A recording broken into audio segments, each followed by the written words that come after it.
Well, Foxy, it's your birthday. Not for real, just for play. This is Cree Summer, and Moana Nui will be right back.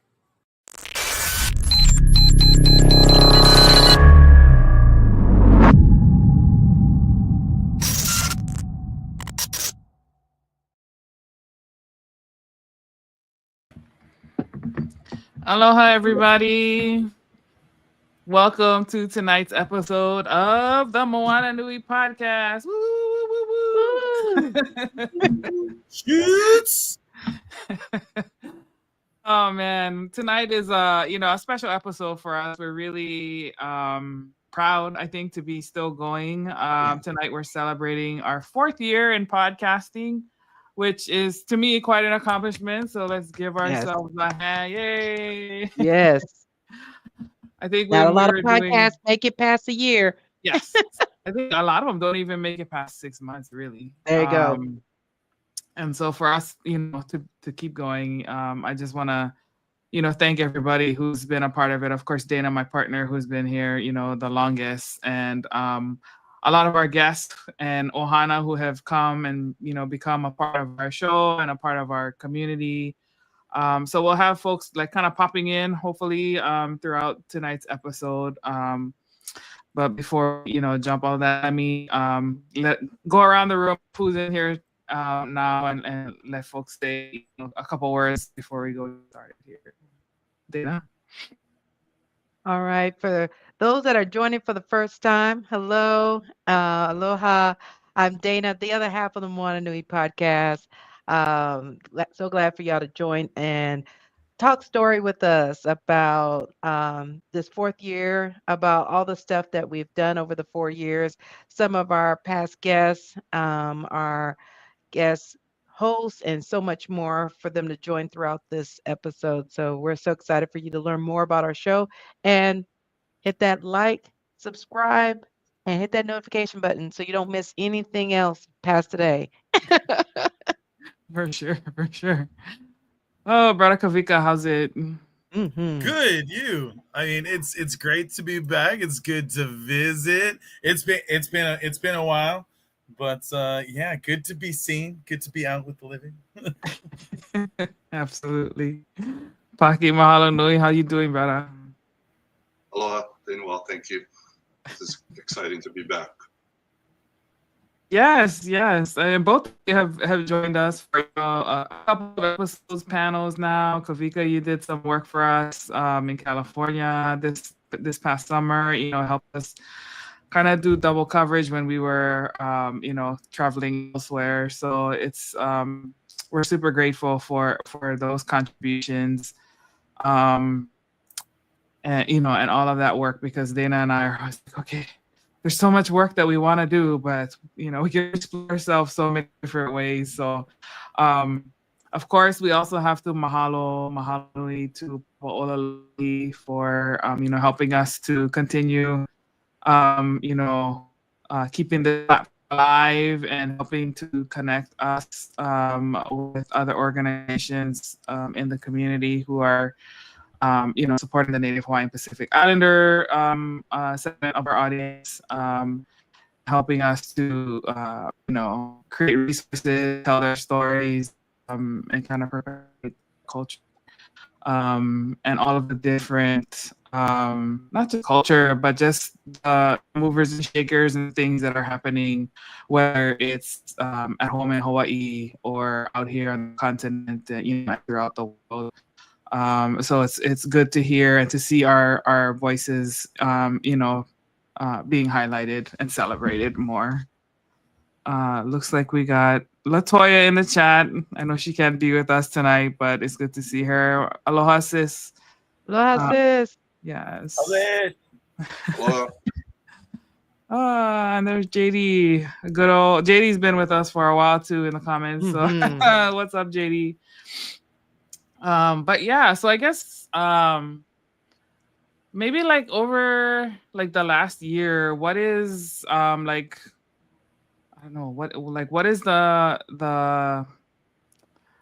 I I don't know, what is the best thing that's happened to you so far? Whether it's like for the podcast or like what's going on, with Moku Moku or Paki with the work that you're doing. Catch us up on like what's something that you guys want to celebrate, as we, go forward with the podcast. Kavika, maybe I'll go to you first. Well, I gotta certainly say that I'm proud for all the education you've established. Some people like make talk shows for talk show sake and just porgi, but you guys have space for pop culture and fun, but you also have space for mana'o. It's great to see when like you're doing educational shows and you're doing business spotlight and small artists. I think that whole calabash of content is what's really been important for keeping this room active and discussing for 4 years now. And so for that, I gotta say happy anniversary and proud of you, sister, for keeping it running and keeping the education going. And also because your star is on the rise. You work hard and you getting somewhere, and for you to still take the time to do this while your star is rising, good on you for that. Oh, mahalo. I appreciate that.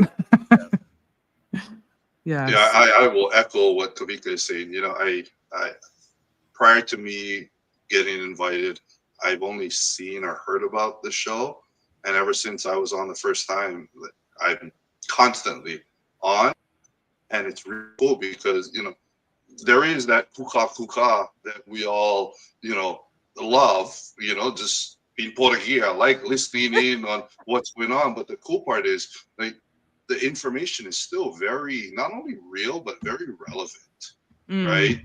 And I really dig how you've been able to grab people that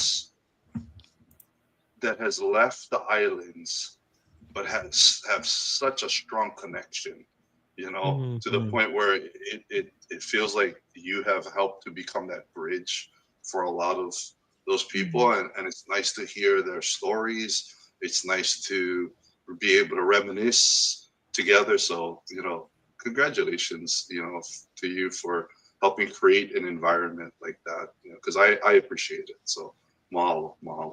Oh, mahalo for that. I'm so glad we're able to serve that, in that role. To me, it's an honor to do that. It's one of the things that I was hoping, for when we started this podcast was creating the bridge and being a space where, our community can feel welcome and safe, have these discussions. So to hear like, you say that and Kavika say that, and I think, also with the work that Papa Ololokahi is doing, they're doing their listening tours, right? I participated in the one in Virginia, and I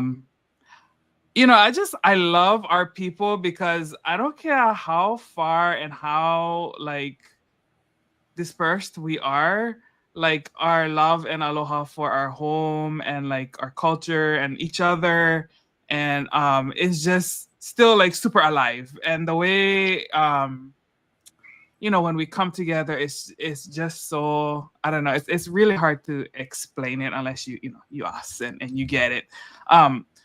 But just hearing how much, like, regardless of if they've been away for a while or if they just left, like finding and creating their own little communities like wherever they are, is still something that's important to people who have their roots in Hawaii, regardless of where they are. And we're always looking for each other. So I'm so happy to be a part of that. There are other podcasts out there, like another one that I follow a lot has great interviews too, is Keep It Aloha. I'm sure a lot of people know that one. Which is great because I see some stuff that they're doing and I'm like, oh, okay, yeah, we should talk about that too, but from a different perspective, Yes. And so I love hearing that. So mahalo for the feedback. How about you, Dana? You've been on the move, like a lot with me and like solo, running all of our cons and stuff. What's been one of the favorite things for you this year? Well, one of the favorite is, I've talked to Moana about this.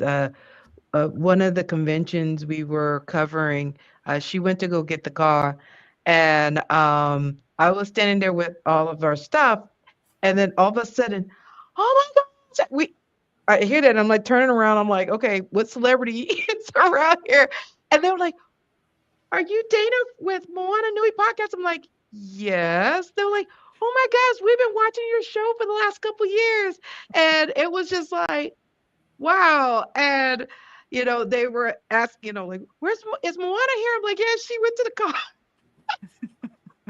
But they were just like, okay. They were like, oh, we hope we could, they could see us.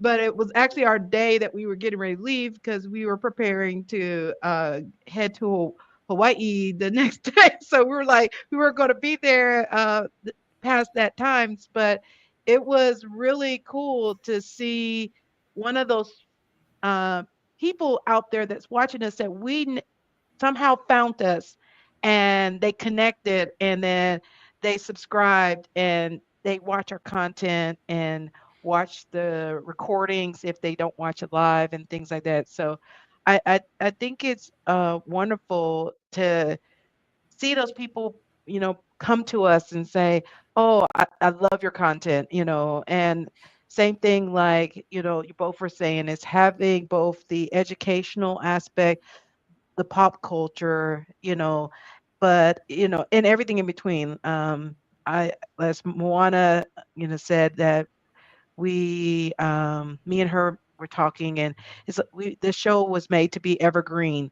That no matter what somebody tunes in for, they can find something they connect to, whether they're a Kanaka or they're just someone who came across us and enjoy the content. Yeah, and definitely. I think those are like, to Dana's point, like some of the best experiences, because like you don't have to be Kanaka to enjoy our content. That's how we intended it. Um, if you see like our logo, which I don't know if everybody knows about it, but like the background that's behind us right now, but it has like a lot of people from a lot of different cultures. Moana Nui being Oceania and the Great Pacific Ocean, right? Like this body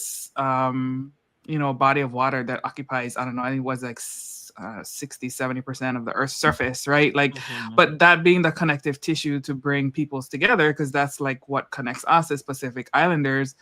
But then it also extends to all cultures, really. And I think that's also what makes Hawaii special. Like, people love it because it's just it's a place where people are welcome, and it's something that Hawaiians carry with them, like that was one of the comments I made in the listening tour, was like, oh, what does it mean to be Hawaiian? And I'm like, well, I've kind of learned as I've where I'm at now in my life, is like, before I used to be like, oh, well, Hawaii, your connective tissue to Hawaii, which is still definitely important, but also that like Hawaii is like where Hawaiians are. You know what I mean? Because we are what makes it special. Um, so whether you meet us, like if you want to know what Hawaii is like, go talk to an Hawaiian. Like get to know a Hawaiian, and what is Hawaii. Because we bring it everywhere we are. And so to see people connect to it and experience that is definitely a great thing. And I'm sure, Paki, like I know in the work that you do too, whether it's from your business perspective or your children's books and the things that you do at your ohana, like you definitely incorporate that into your business too, and clearly like it resonates universally. I think whether it's you and Kavika, with Moku Moku and what you kind of insert into your comedy of life on Maui. It's like you see it in all of the things that we do. So yeah, I just want to like mahalo you guys for continuing that from your perspective too, because I think that just sometimes it can feel like the things that you do, like the people see the efforts, kind of thing. but then it's like you planting seeds, really is how how I view it, and then you watching it grow, and seeing you guys grow, onto the larger platforms. And I know we kind of had this conversation before, like, well, I care about some platforms, I don't care, like he's like, I'm gonna do what I'm gonna do, right? Like, but I love seeing our people be successful. I think at the end of the day, that's always, it makes me happy. Makes me happy for sure. Yeah. Let's see. And then, of course, like you mentioned, when with this show being such an evergreen, I love the fact that bringing, the both of them and all the other creatives we brought on a show, we introduced so many to your platforms, from Moku Moku for Paki with his children's books and for people to learn about them and connect. And then I was just telling him before he joined on air, my company is a sponsor of NAP. And they have a speakers bureau, and the person who's planning the stuff for next year, they're going through it, and she reached out, was like, Dana, what do you think? I see this gentleman named AJ Perkins, he's Hawaiian. I was like, oh yeah, book him for next year. Yes, please. Yeah, do that. I know him. Yeah, book him. But it's great that I can see it cross over because of all the work you all doing. But at the same time, this platform is introducing so many to the works you both are doing within the community. Yeah, definitely. And I'm glad you mentioned that, Dana, because I just want to, kind of like give Dana some flowers right now. Like, a lot of the success that happens on the podcast is because Dana works like tirelessly behind the scenes, whether it's like, making sure like everything's in place and all of the processes and stuff are going. But even like she leverages like all of her network, like whether it's from like her work and her business, like she's constantly looking for opportunities to bring more AAPI specifically like into spaces, whether like not just the podcast, but like into broader spaces, to raise their visibility, to bring like pay opportunities, because that doesn't often come to light. And a lot of the times it's because there's not people in the right places to advertise and to recommend, folks who are really, really deserving, find these niches. And while it might look like something small, at the onset, like a lot of the times it turns into bigger opportunities, down the road, right? So I just like, I cannot say enough about what Dana has brought to this platform and to be my my partner in all of this. I'm so glad she decided to join me on my crazy idea journey 4 years ago. When we knew what we wanted it to be, right? But like, Yes. it's always like whenever you're starting something, you need your first like, yep, I'm with you. I don't know where this is going, but let's go. Yeah, because Ride or that die. yeah, that brainstorm chat that we had before you decided to make this happen was intense. Yeah. Yes. So Latoya mentioned earlier, she votes AJ does a live reading of his book in a future podcast. I love that. We can do like a author series, maybe, that would be awesome. Like, And then, yeah. bedtime stories for the keiki. Every time I read, my wife, she always has me read something. We always read something before we go sleep. And at first I just thought my wife, like, okay, let's read something. And then I realized I put her to sleep every single time. Like, after the first couple of pages, I'm like, God, I can't even finish one whole chapter with my wife, She's like, babe, your voice is so soothing. I'm like, go home already. I'm over here reading, trying to get some education over here. And my wife, gone these. So gotta watch how much I read. Love it. That's right. Putting babies to sleep since 19 whatever. Yes. Exactly. and let them learn subconsciously, like hearing it in their sleep, and then next thing you know, they're talking about the stuff they were hearing. They're like, wait, I thought you were I asleep. hope so. I hope so. Yes, I love it. Awesome. I'd love to. I'd love to.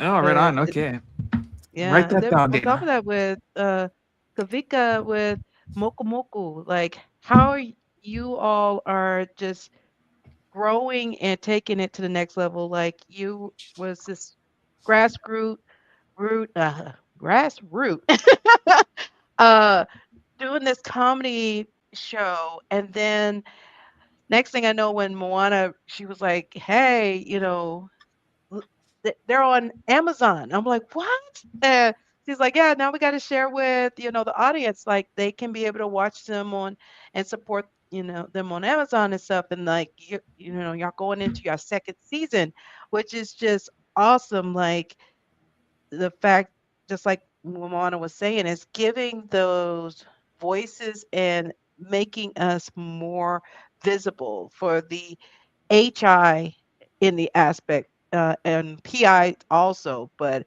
it's a lot of, kind of like our conversation, the placement of the NHPI in the AA NHPI, and having us be the storytellers Mhm. versus someone else telling the stories about us and taking their own liberties. Yeah. Yes. No, and I think I noticed that a lot of talented people have the ability to make the right stories that we need to see, but what, especially as the information technology market becomes more clouded, and also like for as many gateways open because of technology, we still have old gateways that are gate kept or closed. And I really, if you guys ever want to do an informational session on how to QC your independent film into creation, Oh I my would God, love yes. to do something like that, because Mm. that's really half of what it, people go, wow, you're on Amazon, and the funny part is that it has more to do with the bureaucracy of fulfilling things for Amazon and our aggregator than it does for making the show. Because there's a Mm. lot of kids that I go out there and I go, how come I see shows like this, or shows that don't represent well, or shows that aren't put together as well, but I know a guy who's made a really good show, or I made a really good show, and why isn't it up there? And what's really more interesting is the hows and whys has more to do with reading a 50-page manual on file compression Yeah. than it has to do with, did you write the thing, you know? Yes. No, that's definitely true. Because even a lot of people ask like, "Oh, Moana, is your books on Amazon?" And I'm like, "Bruh, like, do you know all the things you gotta do just to put that damn thing on there?" And then to Like, put it on Mhm. KDP and then deal with the fact that, like, yeah, it's a deal for offset book printing if you wanted to do that.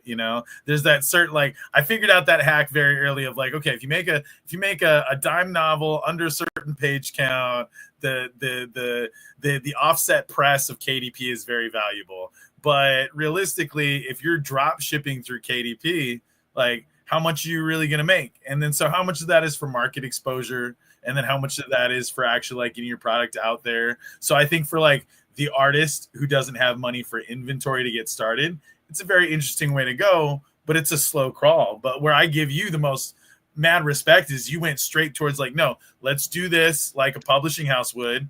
If they're not going to bankroll me, I'm going to go work tree jobs, and then I'm going to go bankroll myself, and then make the inventory, because the inventory is what makes the nest egg to make another book. That's why what I love about watching independent comic book creators on Kickstarter is they've figured out, like, okay, you've either got your $12,000 comic book, your $25,000 comic book, or your $50,000 comic book, and it tells you how many issues or how large the omnibus is going to be, and then how many more books that they can create because of that. And you know what? Those guys don't show up on Amazon either, but they're making far more books than someone who just did Amazon, And I think that, learning how to wade through all of that and, find what your angle is, and not getting lost in the chatter sphere of like, oh, well, I did this, or I think you could do that,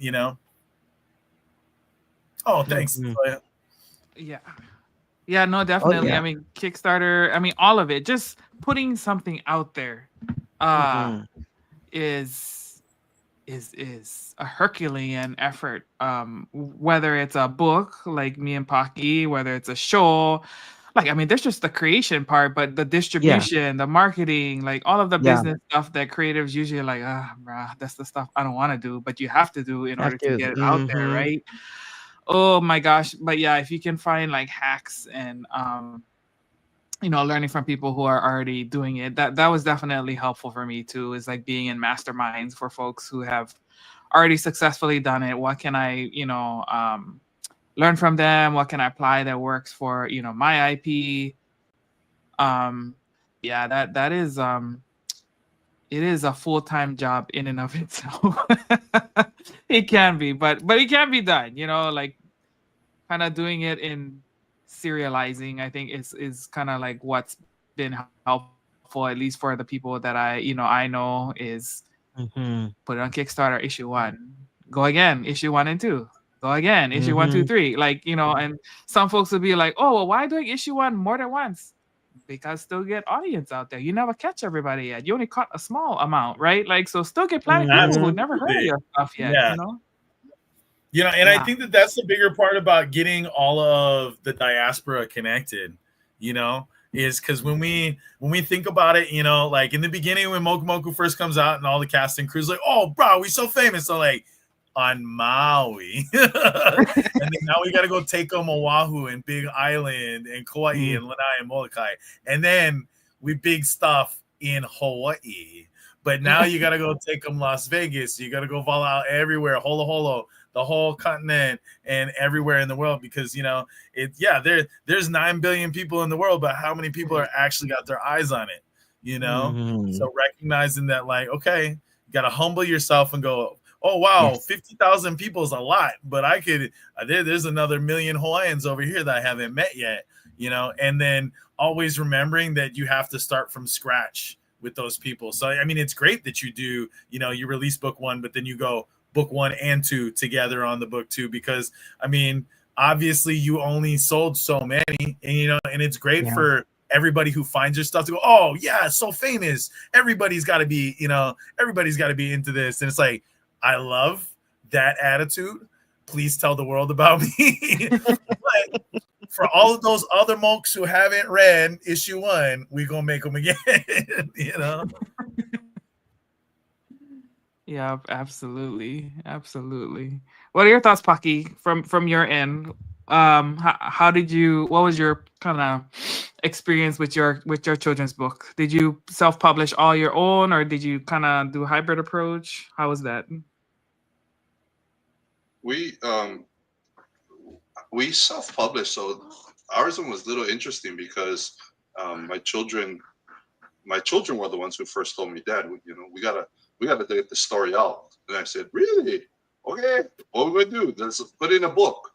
So I actually told my children, they were 12, 14, and 16 at the time when we first came up with the idea to turn these three stories. We only got one out so far. We got the other two coming out next year. But we had the Mahalo Hana series, Mahalo Aloha Ohana, and my kids were the ones saying, Dad, we gotta go turn these stories that you've been telling us our whole lives into books.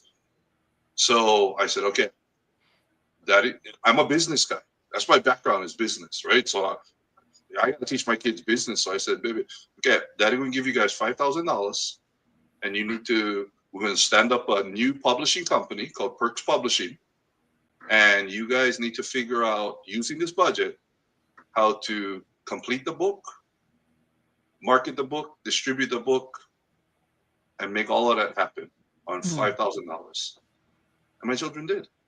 And we won like all these awards and all this kind of stuff. But it was really cool because we were able to get it produced, we were able to get it edited, all this kind of stuff, and we had a lot of help along the way. Yeah.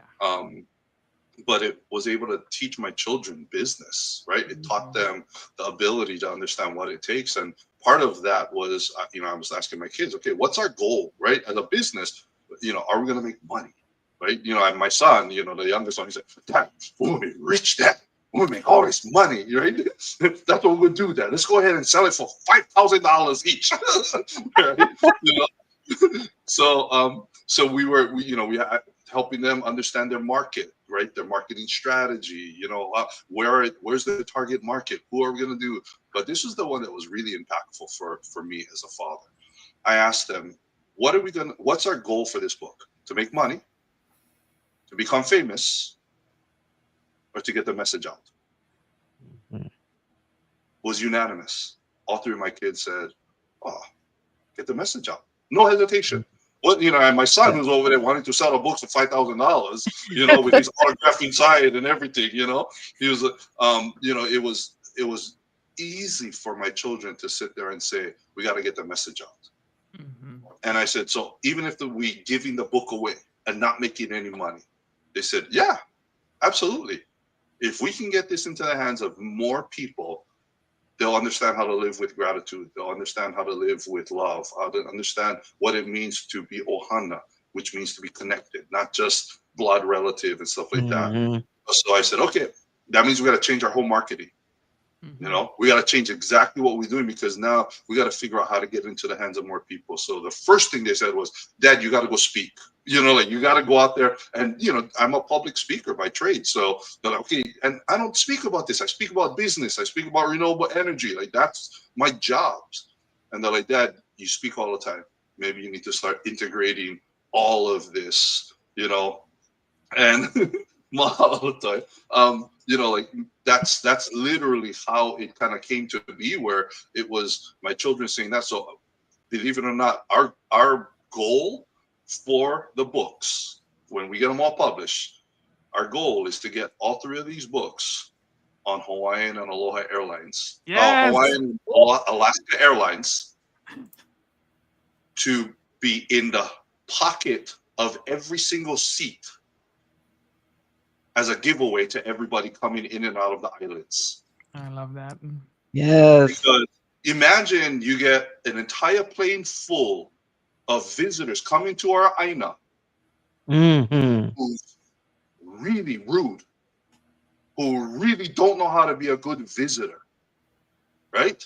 Imagine they're reading this story about what mahalo means, thank you, but actually it really means in the presence of divine breath, and I'm acknowledging your divinity. Holy cow, I would change how I react to the Hawaiian visitor guide who just told me mahalo. I'm going to change how I react to him, the guy that just told me aloha. I'm going to change how I think about everybody around me as it relates to being ohana, because I'm Japanese and you Hawaiian and you white and da da da. Like, we all connect, right? So imagine the level of our visitors coming to our island to truly understand the most important values of our people: aloha, mahalo, ohana, right? So that's kind of where. And my wife was saying, like, a long time ago, she's like, "Babe, remember we used to stay at Turtle Bay? They used to have the little plush toy. Every time you go stay, I was like, I don't know, I don't stay at Turtle Bay. That's what I rich people." Yeah, we'll stay like Outrigger. I gotta stay at the budget guy, But she's like, no, because that's what they used to do. She's like, I don't see why they couldn't do that, right? So now you got these bigger hotels where if they know your family is staying, imagine if they actually leave one of the books to teach your keiki, your family, the values of aloha, mahalo, ohana, right? Like, now we raise the acumen of our visitors, and now the interactions can be at that level. Just, so to me, like, when at first we were like Hawaiian or Alaska Airlines, and the fact that the two of them would kind of kiss each other and was like, brother, it's easy, and plus my keiki live in Alaska. Like, we are constantly flying Alaska Airlines, Hawaiian Airlines. So, brother, this is perfect, because you guarantee we're going to have one of the authors on your planes. So that was all, that's our goal, right? I mean, that's the vision, right? Yes. It's the series and get them on there, and then maybe we'll have Kavika come and do some videos so that they can play that on the stuff for the keiki, Absolutely. Yeah. And if you don't know anybody who to bug over at Hawaiian Airlines, I know a couple brothers and sisters. So Put it out there, right? Let's just put it out in the universe. Get that coconut wireless on. Yeah. Well, I mean, Yes. and if you look at it, right, I mean, our visitor and convention bureau, right? I mean, you got, Aaron Salah, who's now the Yeah. new CEO for Hawaii Visitor and Convention Bureau. Yeah. Kamehameha boy, brother, he's doing good. Now he's looking at increasing how our visitors understand our culture, ecotourism, sustainable tourism, all this stuff, right? We try to create a better, environment and industry for our people to create a more welcoming arena for them. But I think it's also incumbent upon us helping educate them so that they become better as they enter our arena. Like just raise all boats rise with the tide. Yeah. Mm-hmm. Mm-hmm. Yeah, no, I love that. Put that vision out there because, people cannot help you accomplish your vision until you tell them what it is. Yes.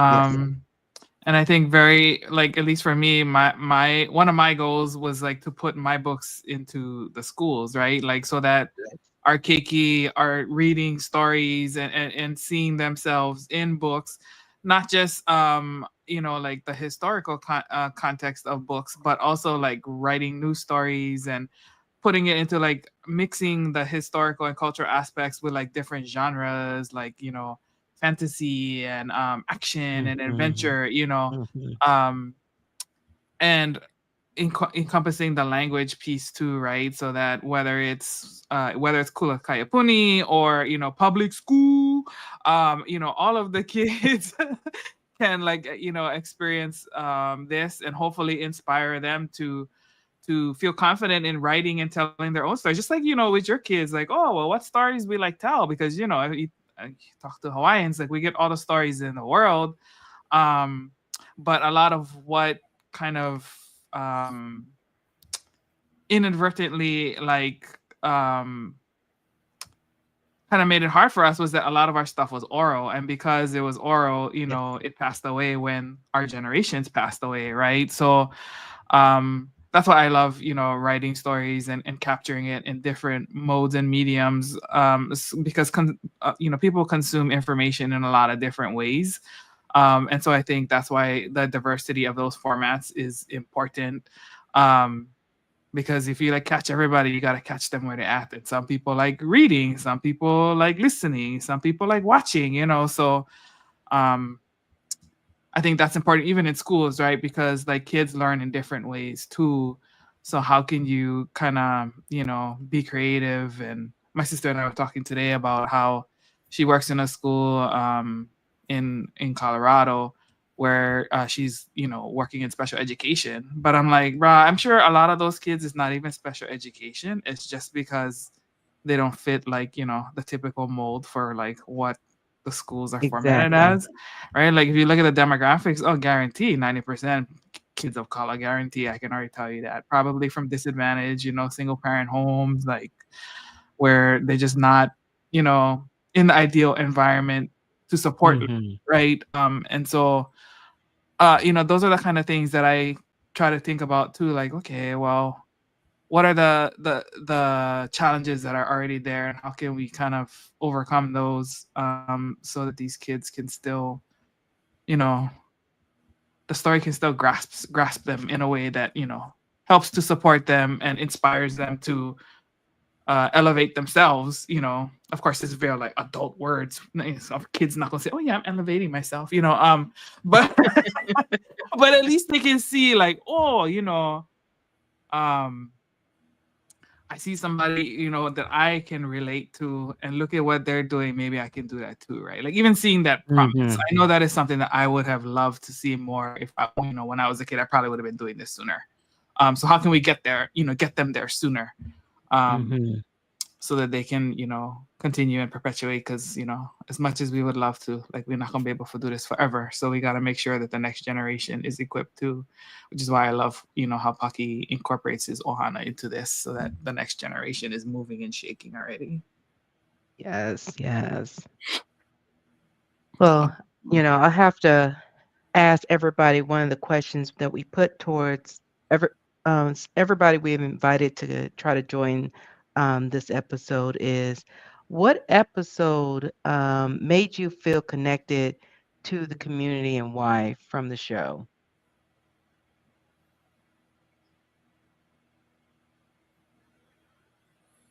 Like so many. No. I mean, I take it from multiple points. I mean, like I was saying earlier, with the, how much education you can have, but also, I mean, I love it when you guys can go straight into the weeds and just talk about Hawaiianness or Polynesianness or blackness or just coloredness in general.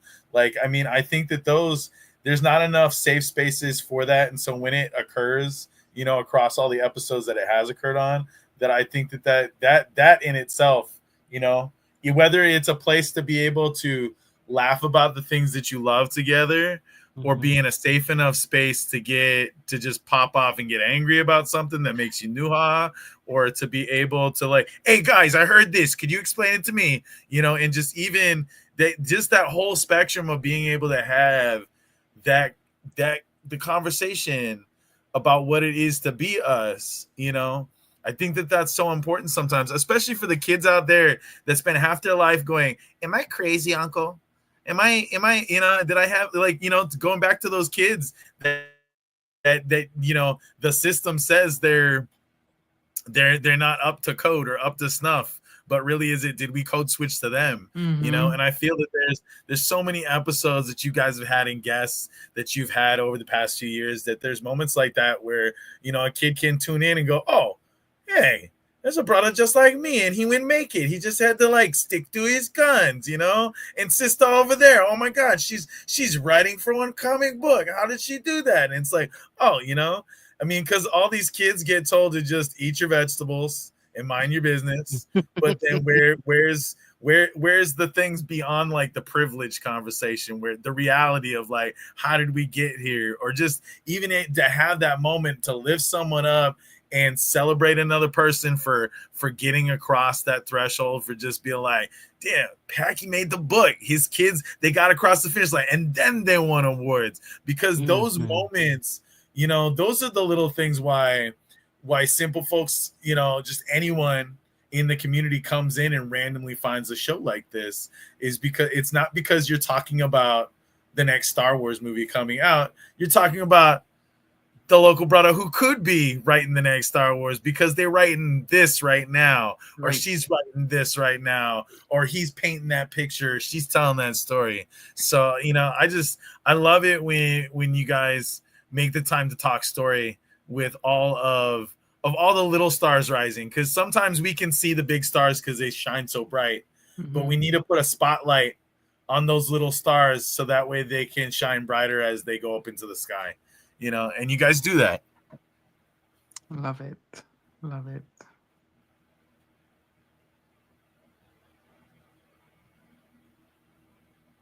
How about you, Paki? I'm going to be a little biased because it was the show that I was on with when we were talking about with the storytellers. Oh yeah. Like the two different ones that I was on, one where we were talking to Parker Brooke. Brooke, yeah. That one was really cool because, like here you had somebody that lived in the mainland. You had Brooke that was in Hawaii, and then you had me playing both sides of the fence, you know what I mean, between California and Hawaii. And to be able to have those conversations come in was just beautiful to see, and the vulnerability of Brooke, talking about how, his challenges that he's had to overcome as an artist, finding out that, he was on the spectrum a little bit. It was like, exactly what Kaviko was saying, like these are real people. You look at it and say, man, I wish I could do all that kind of stuff. This guy, he's all perfect. That's why he's doing all this kind of stuff. But the reality is, the reason why I wrote my book with my kids was because I got divorced. Like that's the reality is first we moved to the mainland, and now my kids don't live with me. They're living in Alaska. They're not living in Hawaii. They're not even living with their dad. So I needed something to be able to bring us together, and then we were talking with the storytellers, and then talking about ghost stories and all this good stuff. Like that's the type of stuff that give you chicken skin, but then to be able to hear it from, I'll call it the horse's mouth, was just really cool. So, I think everything what Kaviko was saying wrapped into this scenario of, just have. I think that's what I love about our people is that we're real. We're not trying to act like we got it all together. We're not afraid to say, yeah, I'm in jail. Yeah, yeah. Mm-hmm. That's a come. I had to figure this stuff out. Was because I was broke, you know what I mean? Like, and I got to figure something out, and and I got divorced, and I don't know what to do. So this is what I'm doing. Like our people are real. So those two really kind of really made me excited just to be able to see really what I've always considered famous people. You know what I mean? Like I look up to folk. You know what I mean? I went to school with his brother, and to see all the beautiful artwork that he's doing, and then same thing. Right, all that chicken skin stuff like that. I get all their books. You know what I mean? To be able to actually see that and then know that I'm there and to understand their story, it was beautiful. Yeah, no, definitely. I was super appreciative when he just agreed to come on. I was like, yes. I love his art style, like all of this stuff, and then to hear more about him as a person, like Yes. and that's really like what I wanted to do is like who are the people that are behind these creatives that we love and we see, and Mm-hmm. what is their stories, and I think that is really important for people to hear because most people who are out here creating, they create their best work after like tough life events. Like that's usually when people just get inspired and they're like, okay, well, how can I get through this thing? Like it's really like a tool for healing, I think. Like for me, when I wrote my book, it was because my dad passed, and I'm like, bro, that's my best friend, you know what I mean? And how am I gonna get through this? Like it was so hard for me because I was like, I was kind of isolating myself, from people, and I was like, oh, I cannot do this. This is not me. But so how am I gonna get over it? And then I was like, oh well, maybe I'll write a story about my dad. I don't know what it's gonna be, like, but people loved it, and they're like, are you gonna write some more? And I was like, well, I don't know. I just meant that to be like my thing for my dad. I never intended to make it a series. But it just goes to show like there are people out here who want to see you create. So even if you're listening to this and maybe you never thought about creating, like everybody I think has a story to tell, and how you tell it will show up and manifest in a lot of different ways. But I would just encourage people to like let your voice be heard, and help to amplify the voices of people around you too, because essentially that's all we're doing on this show. Like trying to keep people uplifted, because there's a lot of negativity in media, and so if this can be one space where we can counteract a lot of those effects, and help people at least find a place where they can be like, okay, I need my mental health, like, because for me, I avoid like a lot of mainstream media just because to me it's not good for mental health. Like all it is all you see them encouraging people to do this, and I'm like, I'm too old for that, like let's focus on stuff that's productive, and how do we bring people together versus divide. Yeah. Mm-hmm. Awesome. Definitely agree. Like you said, it just, one thing, it's not an episode for me, but it's just the nature of our show. I love how, and Moana, she, can contest to this. She can definitely, amplify this even more. We have so many people that we have come on a show and they're like, oh, we will not talk for no hour. It's probably be 30 minutes max. I'm like, oh, okay. Uh, and then when everybody gets talking and they're talking a story, and it's just like next thing we know, we're like, all right, well, we've been gone. It's been 90 minutes. They're like, what? 90 minutes? What you mean 90 minutes? And that's one thing we love because it's such a safe space that everybody can bring their authentic self to the space. And the crazy part, most people will ask, like, "Oh, how long have all of them worked together?" It was like, "Oh no, they just met each other for the first time on our panel. They did not know each other from Adam. They might have saw each other's names, but they never talked to each other like this."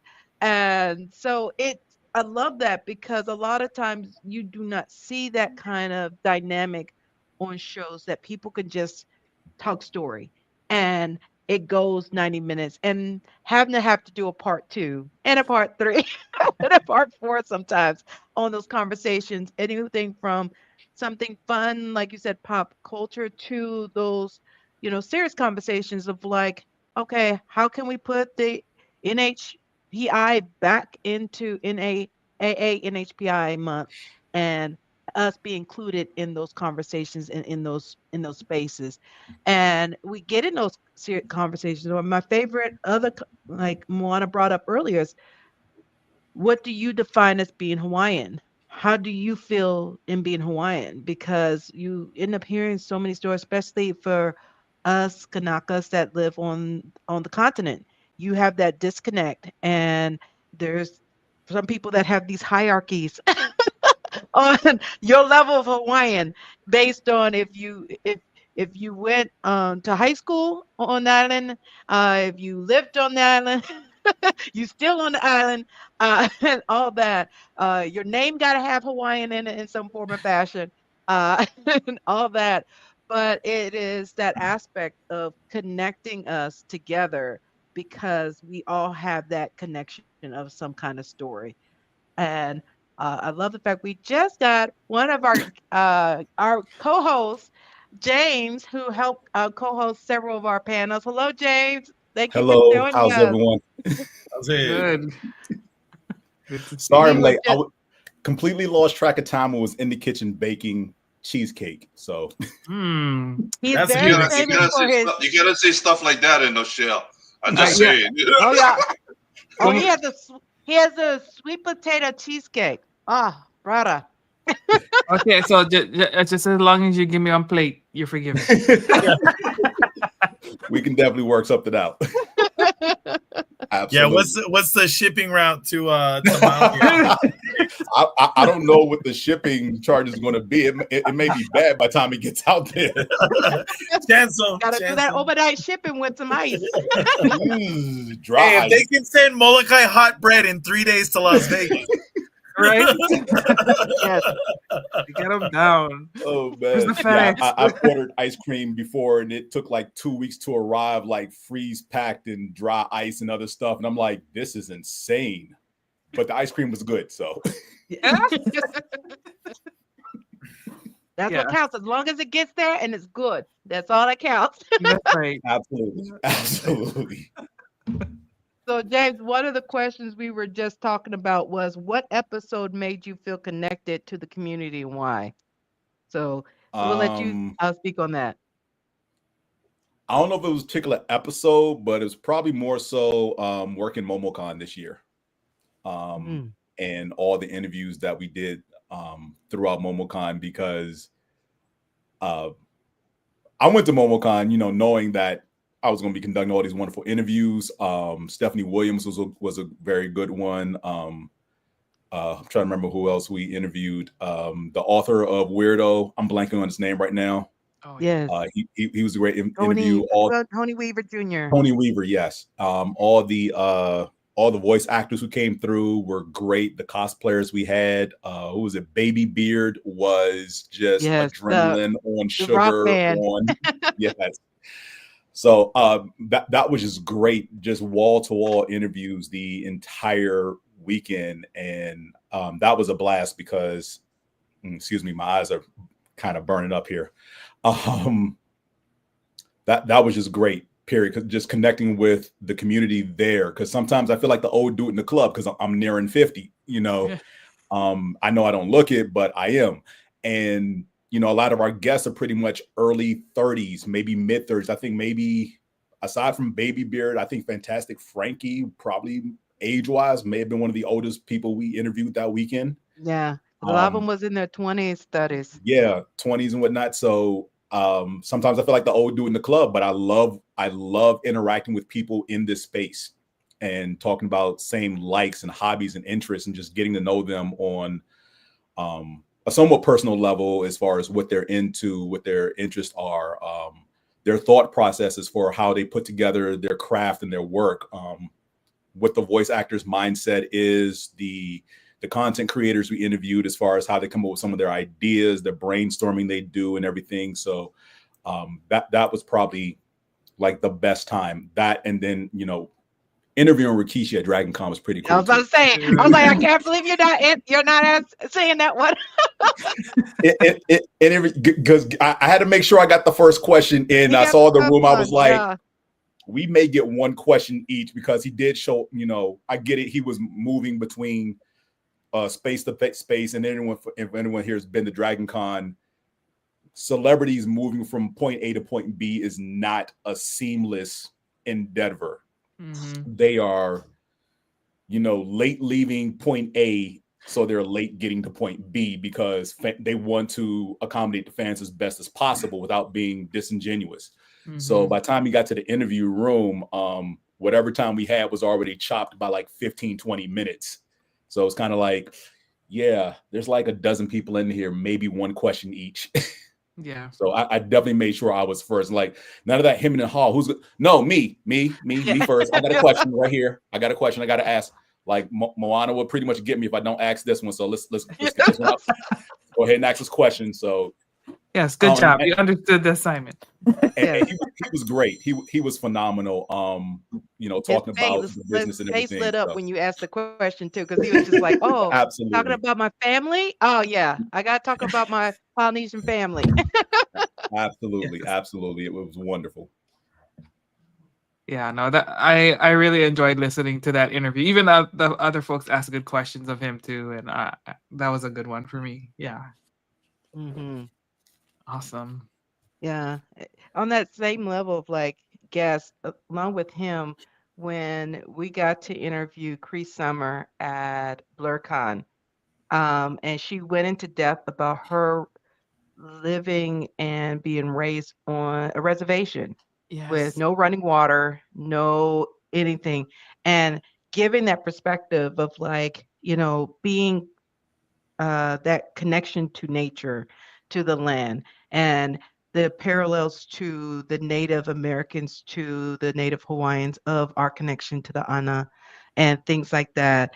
And it was, you know, it gave that realness to her, because everybody knows, oh, Cree Summer, she's like, I'm here. But, you know, she loved and dived into it, because she's like, we also find out, as Moana knows, when you ask them a question that they're not used to getting from press, mm-hmm. they light up. And then all of a sudden, you know, her interview was only supposed to be 10 minutes. And then we went 15 minutes, and I'm looking like, as long as they ain't stopping us, we're going to keep going.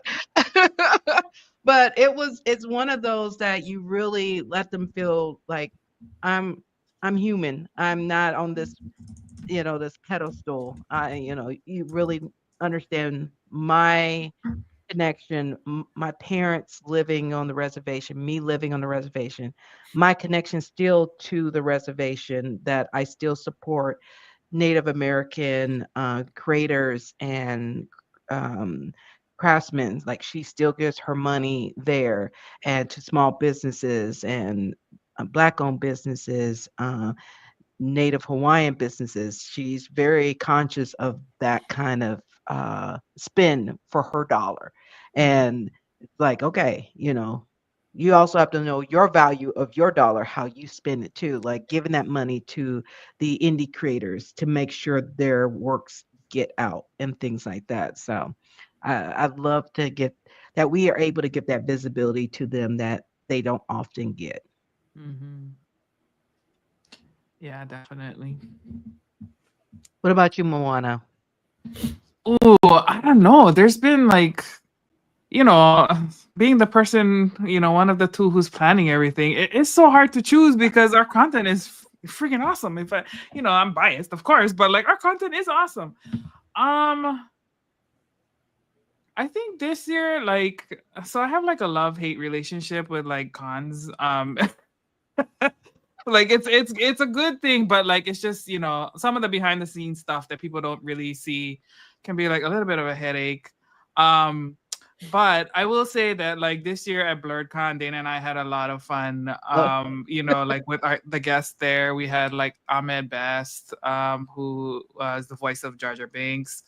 And then we had Atandwa Akani, who played the young Black Panther, and he was freaking awesome. Like that was probably like my favorite interview. Yeah. Because it was the same thing, like when I asked this question about like, oh, so like what was it like working with his dad? Because the person who was playing the father, like the older Black Panther, like was his actual dad, and so he was like, oh, well, and so like, like when you recognize like the nuances of, like what's happening behind the scenes, like it totally changes the interview. And then he started to talk, like I asked about, like his homeland too. And when he started to talk about South Africa and like what makes, him proud to be from there, like the way he was speaking about his homeland is very much the way like we speak about Hawaii, right? And so like I really felt like a closeness to him, like having that conversation. And then of course, when the interview is over, you can see the antics that happen like behind the scenes between interviews. And I made sure I captured it. Like I think, Dana, we gotta like maybe make like a blooper reel of that kind of weekend just to see like the stuff that didn't come on the camera. Because I don't know, like when you establish like good rapport with people like that, they're more open with you like behind the scenes, and they're like, oh yeah, well, what about this? And and they tell you things that they probably wouldn't tell most people. So hearing those stories is always a blessing. And kind of like a common theme we've talked about today is like, who is the human behind these creative spaces, and what what inspires them to do what they do. Yes.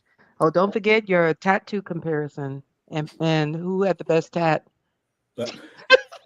Yes, that part. But before we talk about that, I know Paki has to drop off. So Paki, any last words before you say a hui ho tonight? During this season of Thanksgiving, I just definitely want to say mahalo to all of you for putting on such a good show to connect people, right? And it's not even just Hawaiians, it's just people.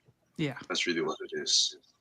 People, stories, and the opportunity for us to connect. So mahalo for all that you guys do and all that you will continue to do. Mahalo. Yeah. Mahalo. Oh, mahalo, Paki. Mahalo. Yes, thanks for being a part of it. Happy Thanksgiving to you and your ohana. Awesome. Jaji's in the chat. Hey, sis. Hi, Jaji. Oh my god, man, that's my sis. Talk about celebrity. That's the first lady of the Rough Riders, y'all. If you don't know, my boy DMX and that crew, that's my girl right there. But yeah, the tattoo comparison, that was hilarious with Ahmed Best. And then he started he started breaking into song, and Moana, I was like, whoa, I wasn't ready. Yeah, because all he heard was her name was Moana. He was like, you're welcome. And I captured like the tail part of that. And then all of a sudden he looks at her tattoo, and then he's like pulling up his sleeve, and he's just like, oh yeah, and they start comparing tattoos. Yeah, that was a good weekend. It was some interesting drama behind the scenes, but we made it fun, and we got some good content. So that was awesome. And then of course, like I don't get to go to MomoCon and DragonCon just because of my schedule makes it tough. But to always see the content that you guys bring in is always awesome. And I love that like this space has become something not just for me, because I never wanted it to be for me. It was really for the community to encourage people to occupy their space, and make their voices heard. So to see James out there, Alan, remind me, sis, of all the Yeah. names, 'cause I know so many people help Yeah, us. for our, let's see, our convention, we had our Keiki Sydney, our one youth correspondent that comes from the youth perspective of asking questions, and Of course, then we was it also have the Opie Furious was with you too, Princess. right, James? Yes, Huh? Furious Yeah. too. Furious, yes, Furious joined, helping with both MomoCon this year and Dragon Con, both him and James with that. Like you said, Alan, for this year. So, and then my little sis, Sonari also helped us with MomoCon getting Yes. interviews on the floor too. So those were our boots on the ground, along with, you know, Kavika helping us be our boots on the ground in California. Yeah, For the Michelle. festival there, along with Kumu Michelle Manu. The two of them teamed up, and you would have thought they've been working together for years. The way they handled everything for that festival, yeah, mahalo to the both of you.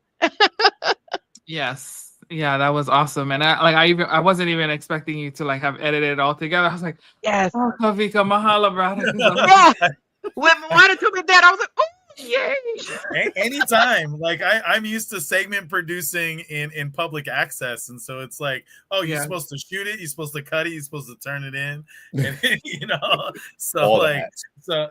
so anytime you guys like, I'm willing to Kukua, it's always a pleasure. Oh, we love it. Yes. Yes. So, Yeah, and so just having all of these people together, I'm like, oh, it makes me excited about like what we'll be doing in the future. Who knows, what's gonna come together and the different people and the skill sets that they bring, the ideas, and so we definitely keep those coming because Dana and I are always looking for input and feedback on how, if there's people that we should be talking to, if there are topics we should be covering. Like what do the people want to hear about? Like what's not being talked about that we should be talking about, and trying to create those spaces for that for sure. And sis, that's a great segue into one of the questions you sent out was, what is one topic you would like us to cover in a future episode, and who would you like us to interview? Yeah, good question. Dream a guest, like if you could if we were able to get that pass that we could interview anybody, who would it be? Oh gosh, Moana Nui. Every year I post my dream list. I do a video of my dream list of people we want to interview. Yeah. I have a top 3 right now in my brain, but yeah. So mine is a top 10. I know. I have so many. Yeah, but I don't want to, keep us here forever. Because I mean, come on, realistically, we could be here forever. Nah, because of the multiple ways that I contribute, there is a list, and sorry, let me phrase that. There are 2 lists. So there's one definitely for like the geek side, and then there's one for the sports side. And if I even mentioned a name, we'd be here all day because it's not going to stop with one. There are definitely no less than 24 sports figures off the top of my head I would definitely love. And these are not all athletes. Some of these figures are reporters. And I'm going to just off the top just name 2, Jamel Hill and Elle Duncan. Elle Duncan currently works for ESPN. For those who are not into sports, the New York Giants did something very stupid over the last 7 days. Elle Duncan made fun of them, as any anchor on a sports network would, because they deserved it. And apparently you could hear the misogyny, the racism, and the sexism in the disdain she received for her clowning of the Giants and their handling of the situation. And, her colleagues at ESPN stood up for her. She even did her own show, I think on Monday or Friday, Monday this week, addressing the whole situation, putting it to bed. Jamel Hill is just one of those people. She used to work for ESPN. She is just, to say that she is tapped in and in tune with literally everything that's going on is an understatement. She has a new show that crosses the intersection of politics and sports. And I posted a couple of her video segments in our sports chat group. And I can't give enough credit or gravitas to how well that these segments are thrown together. One I purposely threw in the group was the impact of Title IX and how women's sports do generate money. The problem is the people in charge of marketing and pushing, what we watch, they don't want to put it out there. So the narrative that people don't want to watch women's sports is crap, because we saw record numbers in the WNBA this year. I'm forgetting the acronym, but the Professional Women's Soccer League doubled its revenue this year from last year. Completely forgot there was a Professional Women's Hockey League that is active right now. Women's college basketball is pretty much going to be on fire for the next 4 to 5 years because of all the young stars coming in that segment. So to say that people don't want to watch women's sports, that's been debunked for years. I will say this first and foremost. I am a fan of women's basketball, period. I don't care if it's pro, college. If there's a game on, I will drop everything and watch it. So yeah, that's my sports side. My geeky, nerdy side, yeah, we're not going to get into that. I'll just leave it at L. Duncan and Jamel Hill. And I'm about to say, give us one. It's not just one. It's not just one. You want to collect the whole You got a thesis. It's a fellowship episode at that like point. some people I've met in passing, like I've met in passing one year at MobileCon. I did have a nice little chat with Cree Summer because it was a surprise that she was there, and this was like almost 10 years ago. And she was there, whatever, when I was like much more fuller in the face because I was not exercising. And we had a little conversation while we were waiting for the photographer to take a picture, and it's probably like 5 minutes or so, whatever. And you asked her how she was enjoying the convention, like whether she was like on the circuit, if she had any projects coming up, anything like that. And then out of the blue, I was like, "Hey, has anybody walked up with a Hillman t-shirt yet?" Because I know most people who are not in this space recognize her from a different world. Yes. And they completely blank on the fact that her voice credits are literally endless. Yes. So I remember when I got that picture and I went back to work and showed my coworkers, they were like, "Oh, Freddie." I'm like, yeah. And the green M&M. Radical law of like 24 different characters she voiced. I'm like, did you all grow up watching Inspector Gadget? They were like, yeah. I was like, she was Penny. Yes. They're like, no, she would have been. I was like, yes. As a child, she voiced Penny on Inspector Gadget. Like she got that, and I was telling them how she got that role and everything. And all the other cartoon characters that she's voiced from, like, Elmira and Tiny Toons and oh gosh, I'm blanking, the best friend in Batman Beyond and Number 5 and Kids Next Door, and just like on and on and on. They were like, wait, she did all those voices? I'm like, yes, that's why she was at the convention. Like, yes. She wasn't there because Freddie of Different World. Like, yes, we know that. So, but yeah, I'll leave it at that one right there. But yeah, there is a list. It's a long list. There is a list. Yeah. Kavika, what about you? What is one topic you like us to cover in a future episode, and who would you like us to interview if there was just like James, I gotta stay away from the nerd pile, but I also have full faith in you that like half of the ones that I would be dreaming up would happen, because as someone who did a convention podcast for nearly 6 years way back in the day, it happens eventually. I went from a no-name podcast to like every Power Ranger being on my show for like 2 years straight, and then graduated into other things. Like you have that whole like process of like, first you got to interview these guys, and then after Lord Zed shows up on your show, everybody wants to show up, and it just snowballs, right? But I'd have to say, in the sense of just like the good fight and the education side of this show, like it doesn't happen enough, and I'm just gonna throw it out there because the current state of the world, but like, call up the politicians, get them on here, talk with our representatives in Hawaii, talk with Hawaiians that run for office when they move away. Maybe there's some moke who ran for mayor in some city in Oregon or something. But even just seeing our civic duty in action, our kuleana in action, I mean, I think it would be great to just like any extra place where we could get Josh Green to show up would be good for Hawaiians, because you know what? They only see him so many ways on TV or when like the caca hits the fan or any of that. And so then they don't know how to receive them, you know?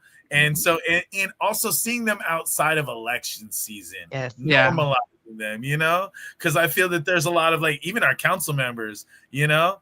I mean, it'd be great to just randomly be able to see like the council member from Lanai or Molokai just like up on a random show like this, because we live in a news desert out here. So we don't even get like, where's the view? You know, there's no Maui, the view. So like we got to kind of like roll and find other places. And so, and then especially after a while, like we only got so many folks in television broadcasting and entertainment. So there's a certain point where they're like, oh, well, Kavika's already interviewed them 10 times because that's his responsibility, because nobody for left over here during voting season, you know. Auntie Kathy Collins have already interviewed them 20 times because public access got to say so. But to be able to like get these people in a hot seat in a corner where they can talk about real life stuff and how it applies to them instead of just having a place to grandstand, you know, or to be put in the hot seat for the purpose of, okay, so what you gonna do and how you gonna change the taxes,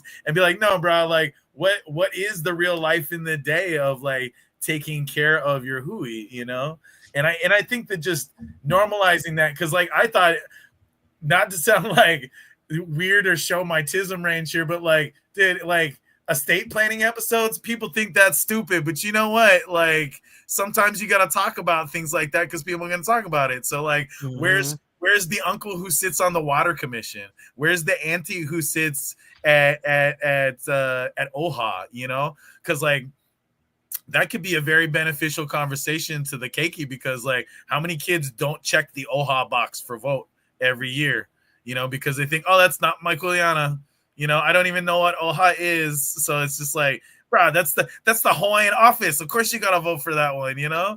And so just, I don't know. I think, and even going so far as not even just the actual people in office, but the people that work alongside them. I love getting to know the pages at the Capitol. I love getting to know the people that work, that sign up on the committees and sit there on the oversight boards, because those aren't appointed people. Those are just some auntie that's 85 and she, you know what, she going to volunteer for that committee every year till the day she dies, and she's secretly the keys to protecting the kingdom. And you know, maybe some little kid somewhere is going to hear that auntie get like crazy about water subdivision rights, and they go, oh my God, that's my calling, you know. And just, you never know, because you have to let the heroes speak, so then that way the children can find them, you know? No, I love that idea. Yeah. Because I think, you know, politics is you know, a very, what's the word I'm looking for? Touchy. Quicksand. Yeah, touchy, divisive, like, But like, you know, making decisions and resource decisions and, you know, all of these kinds of things for like people and stuff like, man, it's hard. Like, because you cannot, like, realistically, at least, okay, from a Western mindset, you're never going to have enough to help all of the needs. Right. Like it just, it doesn't happen that way, which is why it's so important for us to like remember our indigenous way of things, because when we remember, it's not just about the individual, but like it's everybody's responsibility to be helping one another.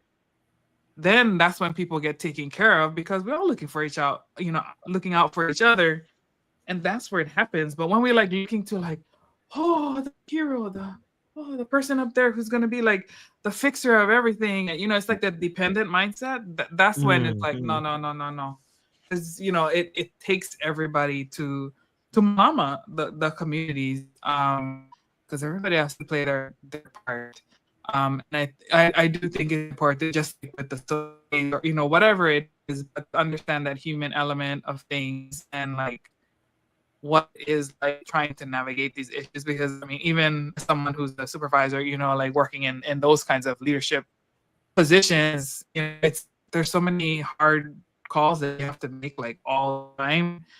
And on no matter what call you make, there's always somebody who's gonna feel like they're slighted. Like you just can't be the everything for everyone.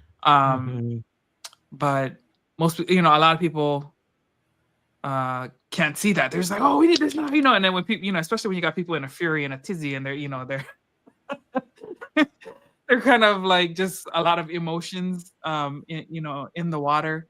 Then it becomes harder to have those conversations. But I think when you can hear people just talking story just like this, and hear the struggles and just the realities of what it's like to work these issues on a daily basis. Like I just think it gives people an appreciation for what it is. Sometimes I gotta ask myself, like if I'm criticizing someone or something, I'm like, okay, but what would be a better solution? Is there a better solution? I'm not giving people a pass because there is some shitty things that's going on. Like, what is they thinking about? Seriously, there are some very problematic things, but there are also some issues too where it's like, I don't know. I think they're giving you like the least bad idea. It's like it's not all good things. So yeah, I like that idea. We definitely will explore that one. Yes, because I think there was like one issue. I cannot remember. I think it was like the Department of Hawaiian Homelands. There was like the $600 million grant, and I'm like, okay, but what you guys doing with it? Like. Oh, I remember how heated that got in July about that conversation. Yes. Where's the money? The aunties and uncles was like, hey, let's talk about that money. Oh boy. Yeah, those would be some good things. I'm curious who'd be brave to come and talk about that. But, yeah. Yeah. Try. So anybody that's watching this and you have someone who is interested in coming on, please email us at Moana Nui podcast, one word, @gmail.com. Yes. Jeez. So sometimes we just need that person to be the connector. Yes. I mean, a lot of our guests have been because of recommendations of other people. So yes, definitely keep that coming because we love it. It helps us really deepen the conversations on different issues. So and the ones that people are like Kavika mentioned the estate planning, like what the heck they're talking about, but like we got a lot of interest in that, like, oh, this is super helpful, I never even thought about that. Yes, and that's why we're talking about it, because there's a lot of families that lose their land because they're not thinking about these issues and they're not doing the homework and putting things in place before you come to the end, and you're so overcome by the grief portion that you don't even like stuff is getting snatched up from under you before you even know it, So yes, that ties people into get our ugly at that stage. Yeah, our legal and it's insight important, with I mean, people don't think about how to go through probate until it happens, People don't think about like how to I mean, and then the next thing you know, you're on Kauai and you're trying to look up your grandmother's like birth certificate information and all that stuff, and and your mom's losing her, and it just, but it helps to have these protocol and just conversations of what is life, just to be able to just take down the veil of the hard grown-up part about it. Go, oh, right, all of us got to do it. Guess what? We got one uncle. It's his thing. You're going to talk about it, and then we're going to talk about other things, but take notes, Yeah, definitely. Yeah, and I think that one was one that we had to put the 2 parts because there was a lot to talk about. And there's still we had to do more, 2 parts with Kumumanu when she had to go into it, because there was a lot of hard conversations with people asking, especially the probate portion, because then shanking for a lot of our parents and grandparents that think, oh, it's bad energy, you bring in it's going to bring bad stuff to us if you talk about that kind of stuff. It's like, no, we need to get all this in order before something happens. Because we don't know how long you're going to be here. And if we don't get that in order, trying to fight and spend all that money in probate to try to keep your land and everything else from getting snatches, whether you're on the continent or on the island, it's Yeah, and I mean, I think it's important for everybody, like even just because you old, but just to have it in space because Yes. like I just I lost a friend recently. She's like my age, you know what I'm saying? So like if my stuff is not in order, it's gonna be messy too, right? Like it doesn't matter Yes. how old you are. Like you should just have these Mhm. things in place, and it's not hard to put like the basic stuff in place. So Yeah. you can always update it, as you go along in your life. Of course, marriages, divorces, kids, all that stuff like influence stuff over time. But definitely having something in place is helpful. Mhm. Mhm. Yeah, it's having those hard conversations. It's hard, but it's much needed because a lot of people don't want to talk about that kind of stuff because they don't want to think about those things happening to our parents, our grandparents, or even ourselves. Because, oh my gosh, I remember when I got mine done because we had Clark Howard. People here in Atlanta know he talks about like saving money and all the stuff you need to know. And we did a whole thing on, getting your will done and doing your medical advance directive. Mm-hmm. Oh my gosh. My sister and my friends started crying because they thought, I was about to hit them with some bad news because I had to have them sign off on it. And I'm like, no, I'm just getting this in order. We don't know what's going to happen tomorrow, but I just need you all have a copy that if someone loses my will or anything, y'all have a copy that someone has a copy. But yeah, people freak out when they hear that kind of stuff. It's like, no, we need to normalize that. Yeah, absolutely. I mean, and especially too, like if someone is relying on you to carry kuleana, like if they're saying you're going to be the executor of the estate, like, oh, okay, what do you want done? So, yeah, it's just the death is a certainty, right? Like the two things certain in life. You're born and then you die. Yeah. Um, And taxes. I yeah. feel the most Hawaiian thing you can do in your will is put intangible things in it. Like, I bequeath unto you my crushing American ennui to fight colonialism, and they're like, damn it, Papa, why are you going to leave me like this? Oh, and now I got to like pick up the mantle The too. pressure you just put on me.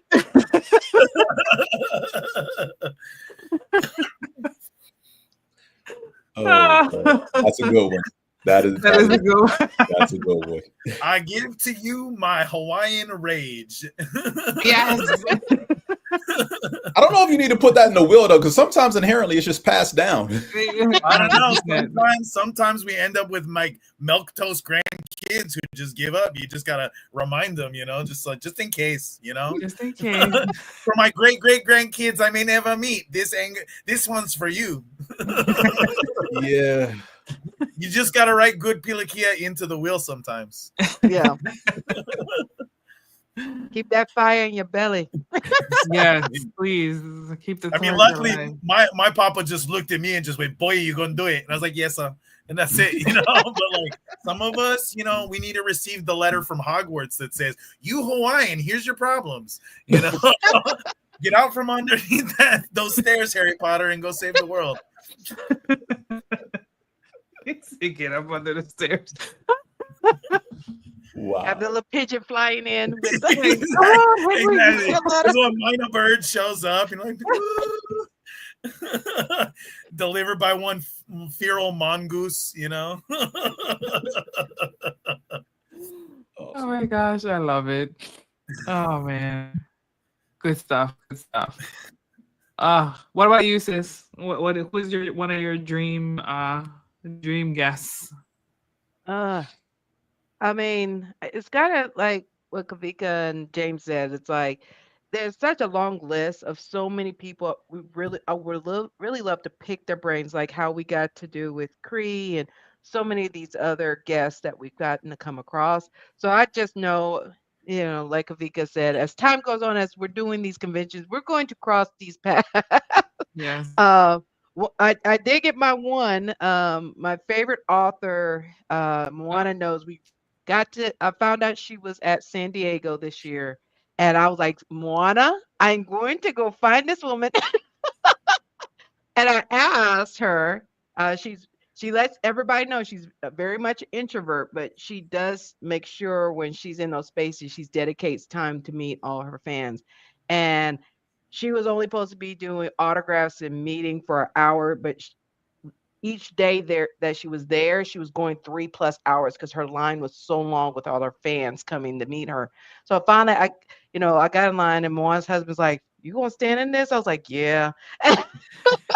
And I get there, and of course, I asked her team. I was like, "Hey, I, you know, show 'em my shirt." I was like, "We have a show. I would love for us to interview her, being a woman, also an introvert, also getting into that comfort of being in these spaces, stuff like that, and writing her story, and having a series, and both on webtoons and then being published, and now she's got another series to get ready." And she was like, "Sure, I'd love to interview her." I told Moana, so we come and we set up and we interview her and everything, and it was awesome.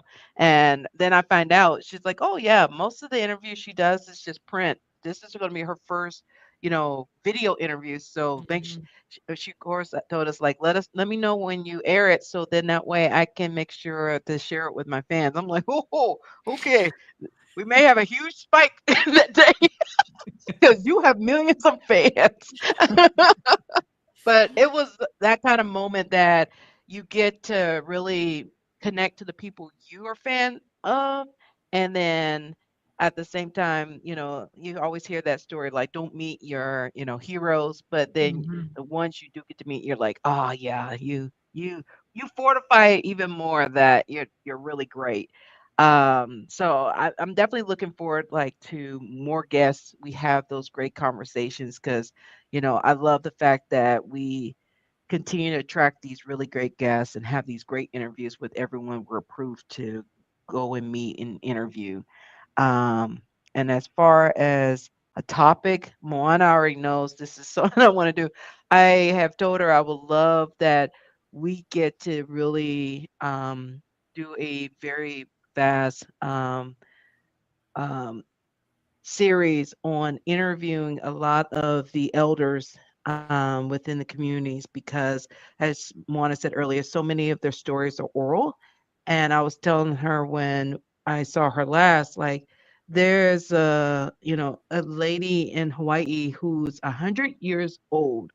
She saw from when Hawaii was a kingdom to when it was seized to what it is now. And I was like, "Moana, oh my gosh, we need to find someone who can connect us. So when we're in Hawaii, God, that she's still there in July, I want to interview." And I said, maybe a 2-day interview because that woman got a lot of stuff to say. I was like, I want to capture all of that. I want to really get that and then work with something like the Smithsonian or the University of Hawaii, and we get those stories um, in an archive and everything that people can hear and see those stories. Because Moana knows one interview we got to do this past July when we were there. We ended up finding out earlier this month that he passed, and we were being reached out that the family wanted the copy of that interview to show during his funeral, during his wake. And it was one of those that we both was happy that we had that record, that their families can hear him talk about his story, about growing up, about learning how to do the old school form of fishing, and how he learned from his elders and his family and all of his navigation of growing up.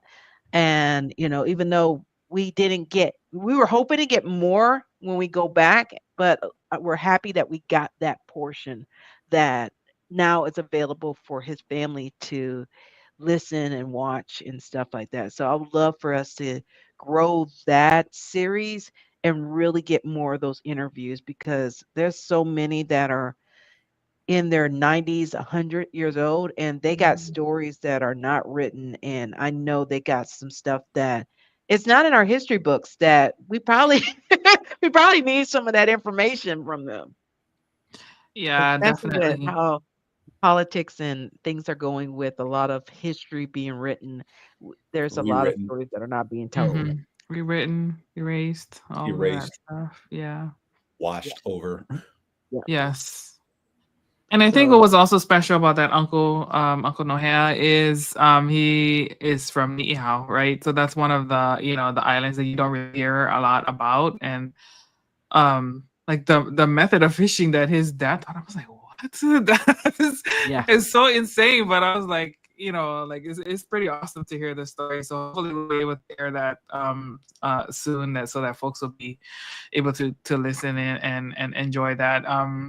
Is definitely for me, like, if of course I have my my celebrity tops, whatever, but the ones that I really want to capture is more because I feel so I don't know, fed, enriched, inspired, like just hearing the stories and feeling more connected, to like that generation and the actors who have came before us, and like how people used to live, and the stories of resiliency, and just I don't know, it just makes you feel whole when you hear those stories. Especially when you hear the fights that they had to do to make our voices be heard for their for us to have the rights we have now. Mhm.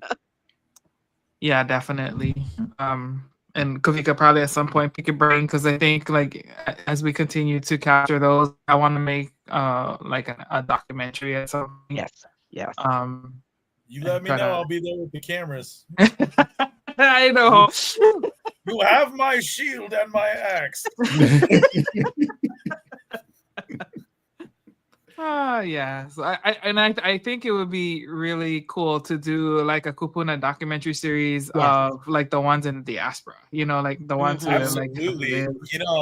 I've always thought about like the birth of the Hui of Hawaii, the birth of the Mainland Civic Council, the Council of Civic Clubs itself, the first one, and then the second one, and then one story I've always been trying to pitch around Hollywood that nobody really bites on, but then when Hawaiians hear it, they're like, "Oh, I like."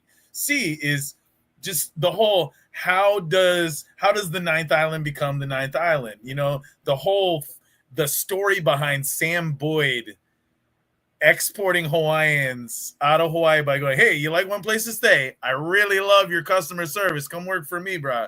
And it comes mired with some of the things of the time and, what comes with that era. But when you look at it from that, like, McDonald's founder perspective of what Sam Boyd did, take or leave some of the things that are mired in his history, that set forth a chain of events that, like, we exist now because of Las Vegas.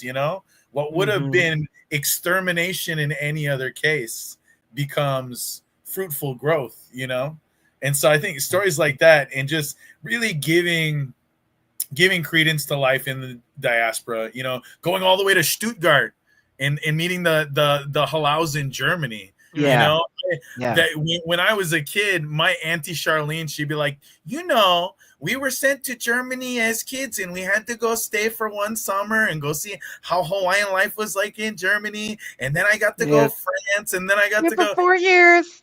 Yeah. Just like how that was a Hawaiian diaspora Rumspringa thing of the 70s. It was just like, oh yeah, we're gonna send you to France because there's Hawaiians in France, Yeah. Interesting. I never knew that. Yeah, my parents had me go for 4 years to experience it. Yeah. That's so cool. But you wouldn't think it, like, you kind of think, everybody kind of think you're either on the island or in Las Vegas, but you find out we're all over the place. Everywhere, and it unlocked for me a lot when I was a kid. My tutu, she always loved any way she could support Kamehameha alumni, she would.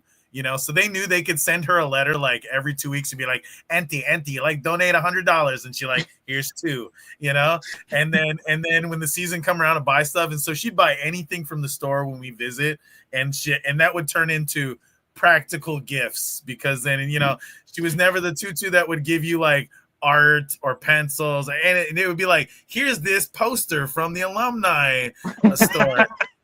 But you know what? that poster changed my life because that poster told me it was a world map and it showed where all the Hawaiians stay across the world because it was where they sent all the alumni letters to where everybody retired. And so I knew wherever I went, it gives me chicken skin thinking about it. It's just like, oh, you go any of these dots. There could be a Hawaiian there. There could be a halau there. There could just, there's so much, you know, and that really, you know, when, especially as a kid coming back to Hawaii regularly and then being sent around the world. And then every time you come home and you go, it's a little less Hawaii. But then every time you go somewhere else, you go, oh, that's where it's staying now. You know, it's not always about, is Hawaii just the aina? It's the people and where they stay. You know, so you don't have to stay Maui to stay Hawaiian. You can be in Poughkeepsie for all we know, or Saskatoon, or Yemen, or Stuttgart, or Okinawa, or Sasebo, and there's Hawaiians there, you know? That's fascinating. Yeah, I would love, like, it sounds like that map is a treasure trove of data. Like, oh. Well, you know who made the updated version of that list? Matt Kamara. He is working. Where the locals at map, you know, Matt, wherever you are. How's it, brother? Yes. But, you know, but no, he's got that where the locals at map, and everybody just clicks on it regularly. I mean, and you could download it as a Google KML file and just get lost in it. But I mean, and everybody just comes in and drops a pin whenever they find the frozen ohana, you know. But I mean, groups like that it's great because, you know, it sheds a light on where we are. Definitely. What's Ryan? Good to see Hey, you. Ryan. How's it? Oh man, yes, I love things like that. I saw when he was kind of posting, you know, asking folks to provide input on that. So that's really cool. That's really cool. Yeah, that'll be a great documentary of like seeing the great Hawaiian diaspora road trip. Yeah, you know, awesome. Like do like the Kanaka version of diners, drive-ins, and dives, and just be like, you know, I would definitely check that out. Yeah, and you not have to go like businesses. Sometimes it's like, we're just stopping here today to see Auntie, and maybe she gonna feed us. Come on inside. And the next thing you know, it's like, oh, take off your shoes. Here we go. You know? Where are we today? Yeah. Me and God. Yeah, exactly. Just spin the globe, you know. Oh my gosh. Okay, Dana, add this to like maybe this is your 4 plan. Yeah. Your 4 and 5 plan. 2028. Let's go get a travel grant for a documentary. Yes. Yeah, that's part of our plan. We have a plan going from this year, 4 years out of like what we're trying to do and what grants and stuff we need to get to make it happen. Right. No, that is watching, or if you have a connection to Dwayne Johnson or Jason Momoa, who'll be happy to sponsor any of this, tell them to email us at moananuipodcast@gmail.com, or they can also go to any of our social media. Hey, Jason, good seeing you in September. You know, you got the information I gave you in September. Just hit me up. You can find me at hookabrotherup.com. Hookatitaup.com. Yeah. So if any of y'all have those connections or organization that is interested in partnering in one of these things that we're talking about, have them reach out to us because we'll love to talk story with them. Yeah, definitely. Sponsorships, like, you know, all kinds of stuff, whatever. It takes a village to do these things. Yeah. So, you know, maybe like, oh, you know, we're going to cover your flight, or, oh, we can put you up in a hotel, or, you know, anything like that, you know. Yeah. It's so many things that we could do. I love this. You know, finding Hawaiians everywhere. Yes. We just need the funding and the person that connect us to all those folks. And do the introduction, because especially when it deals with the elders, the kapunas, you have to have that person to interact. Like, okay, auntie, hello, uncle. Okay, let us in. We're going to have you talk to this person. That way they feel comfortable. Because if you just hit them cold, it's going to be like, Who's your people? Who's your people? I need to know who your people are before I talk to you. 100%. Yeah, me and Dana, we get hit by like random stuff, and we're like, "Wait, what? Do you know this person? No, I don't. Okay, we're just gonna ignore it." Yeah. Oh yeah, but speaking of Matt Camara, like yeah, he was talking about kind of like on Moana Nui. I don't know if it's like a festival or some kind of He said concert event. him and several others said we need to do a Moana Moana Nui Nui, live is what he said. convention or a festival. I was like, oh, okay. Me and Moana was like, we love the energy. We need funding and help. Yeah, but I feel that would lead more towards like a traveling wizard con meets like a Ho'olalea. Yes, you know, because you still got to get like the nerds of color in there, because I feel that like we'll get far more turnout, you know, because if we trap everybody with the like, oh yeah, come for the culture, but what's the stay for afterwards, that thread that connects us, you know? Yeah. Like, but I'd be there for that. Tell me what town it goes to first, and you just tell me to go looking for sponsors. Yeah. We'll go through our Rolodex of all the guests we've met, and we'll be befriended and be like, hey, we're about to do this festival. We'd love to have you as a guest. Yeah. Absolutely. Hello, Cree. Hey, when you're available, when you're not recording. Right. Jason, hey, when you're not filming. Oh, man. Oh, well, wow, we almost 2 hours tonight, but no, this has been great. And I'm again, we're in the gratitude season. I'm definitely grateful to everyone who's been a part of the show, whether it's from a guest or being a host like James. It does take the village, and so I'm just so grateful for you all to continue to be on this, as we say in Hawaii, on this va'a with us, and continuing this journey, being a safe space for the people of our communities, regardless of your background. Like, this is just a spot for people to be ourselves, have conversations, agree, disagree, whatever's, a respectful space.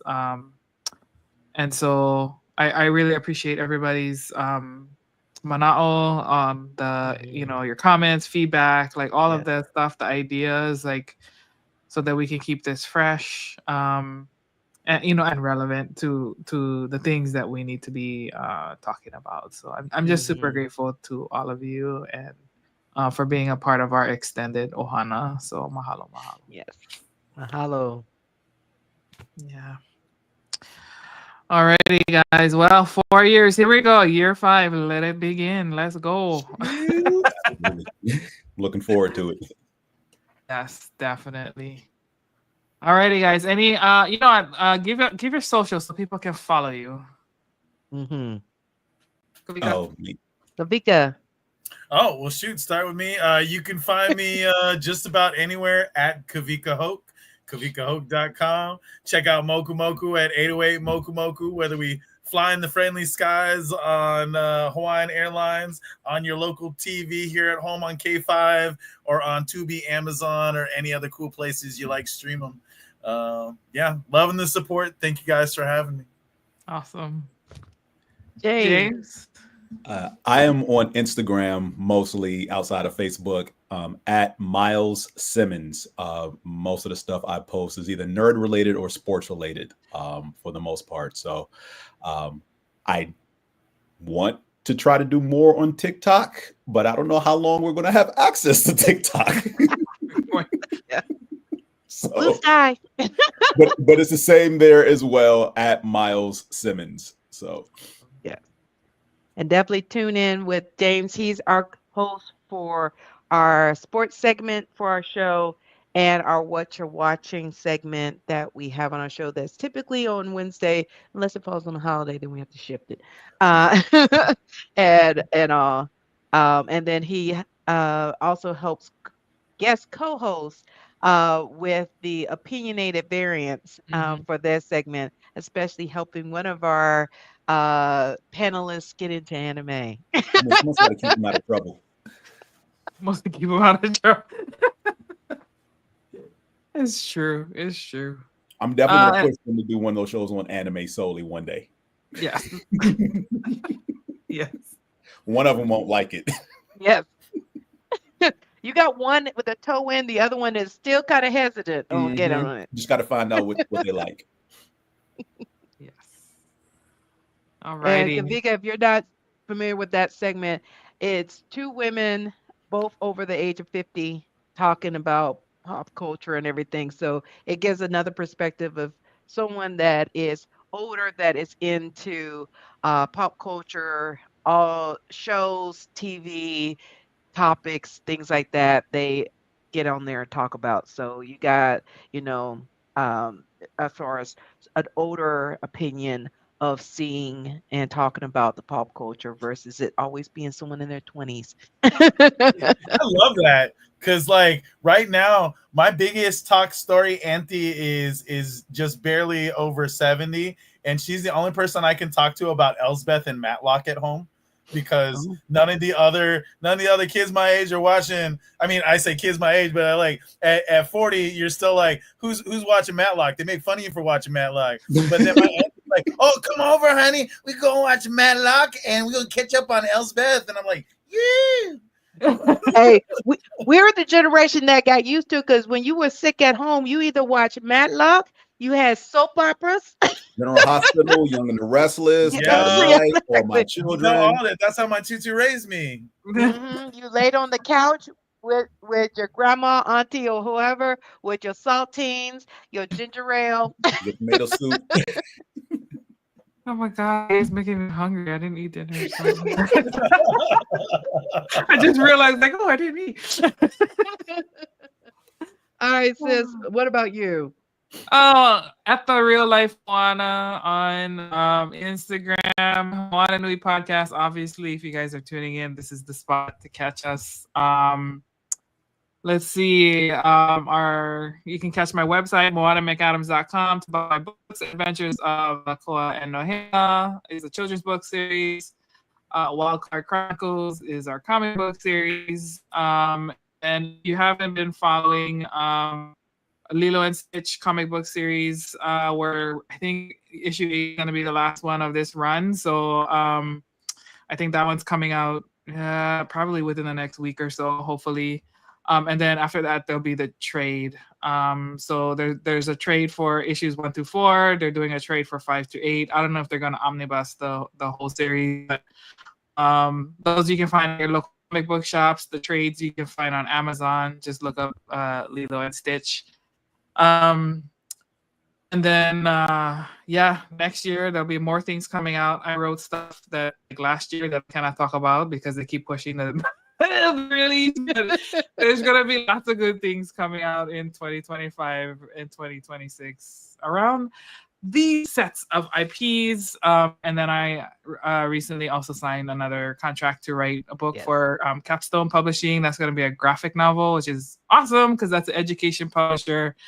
And I'm going to put it out here right now. My goal, I think some people know it already, like I want to write for Scholastic. So if you know editors in Scholastic, that is like my full circle, because when you talk about being a nerd, like that was my thing when I was at Scholastic Book Fair. I'm buying all the books, bring it all to me. And so to be able to write for them and have like one of my stories into a book fair would be freaking fantastic for me. So yeah, that's my wish list for tonight's episode. Yeah. Yes. And to round it up, you can find, of course, Moana Nui podcast. You can also follow on all social media platforms and Danique Events for my photography and event planning. Definitely gearing up. We just finished shooting for the 28 Days of Black Cosplay for next year in February. So be prepared to see some of my photos for that. Also the BOP, which I'm assistant producer and a graphic design for Karen Ashley, the Yellow Power Ranger. Christy Renee, part of the group, the Crush, and Hilton George, the co-founder of BlurCon. I assist produce their show and do graphic design. So the BOP on all YouTube, Facebook, Twitch. Find them there. And then, of course, I gotta say it because someone keeps bothering me. Yes, I will say it. Next Friday, December 6th, I will be getting recognized for the Bosque Community Change Award. I'm getting recognized for my contributions to the community. So I'm getting an award on next Friday. So, oh, yes. So there, I finally said it. You know who you are, who's sending me messages throughout this whole show. I said it. Thank you. Congratulations, like the sis. arm was Well twisted or deserved. anything.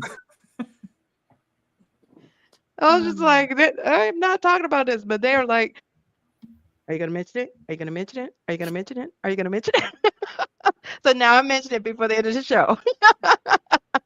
So once again, I'm very honored to get recognized for both my work within my company at my full-time job and also my work with Moana Nui for the impact that I am having on the community. So I'm looking forward to participating and getting my award on next Friday. Awesome. Congratulations, Dana. We got to add that to our wins for our, Yes. All righty, guys. Well, again, thank you so much for joining us and spending, some time with us. Time is precious is one of the things that I definitely do not take for granted. I appreciate you guys sharing some of that with us and for all the future content that I know you guys are going to help us create. And for everybody who's joining us, tonight, mahalo nui for being a part of the conversation, engaging, and all of the great comments you guys have, shared with us tonight. As always, as mentioned earlier, like if you guys have feedback or want us to talk about certain topics, moanapodcast@gmail.com, drop stuff in the comments. Like Dana and I, we read all of that stuff. So engage where you can, and thank you for being a part of our community.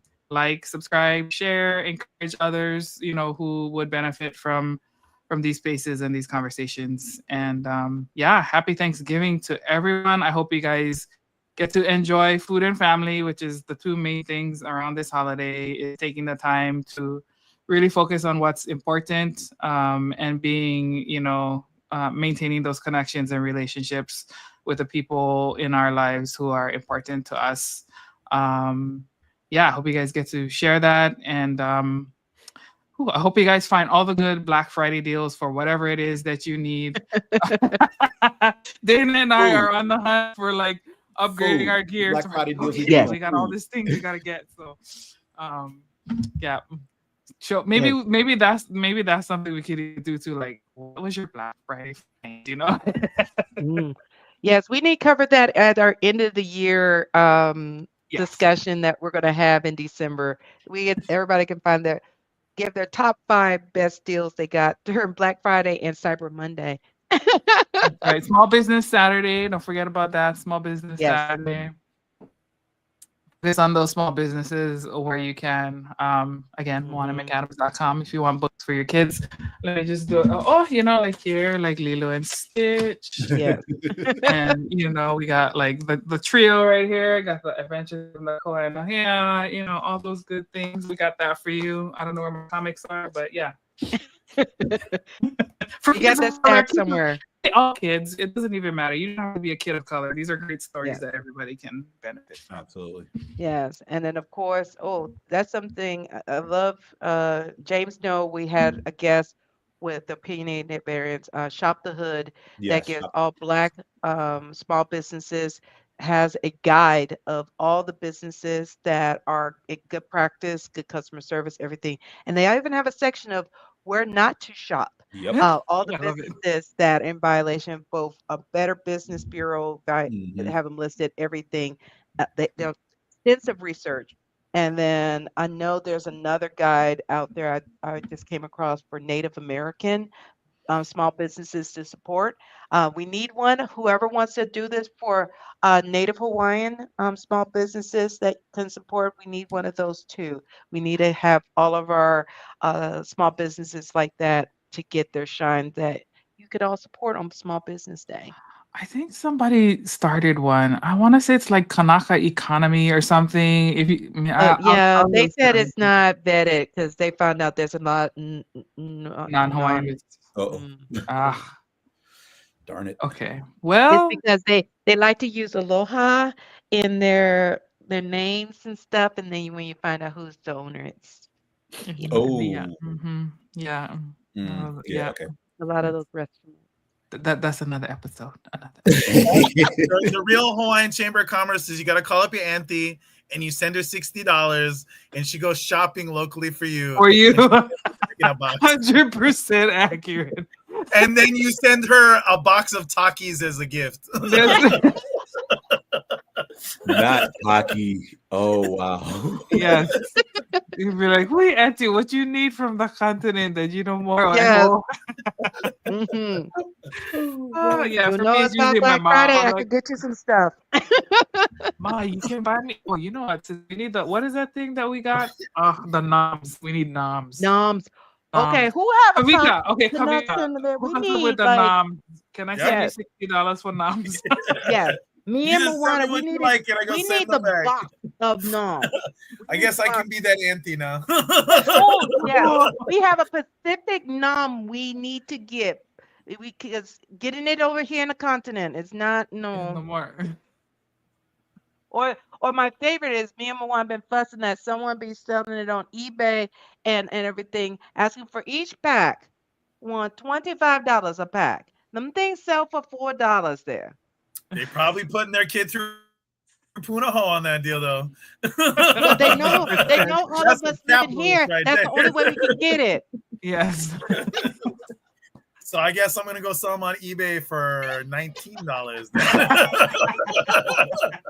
Center of a whole store.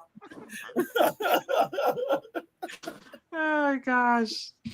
All right, yeah, noms. You need a sponsorship right here. Send us some noms. Because me and Moana, we put a good investment in July with y'all.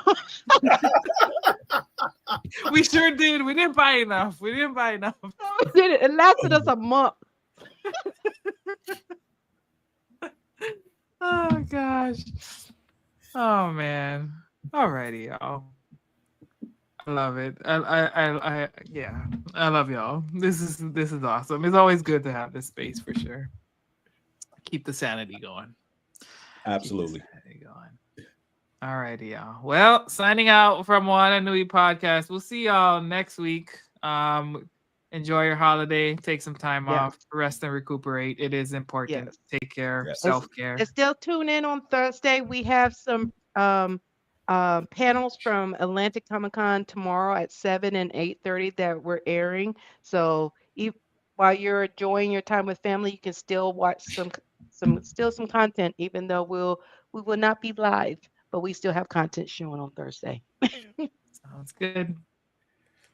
Alrighty, guys. Take care. Malama pono. Hui ho. Hui ho.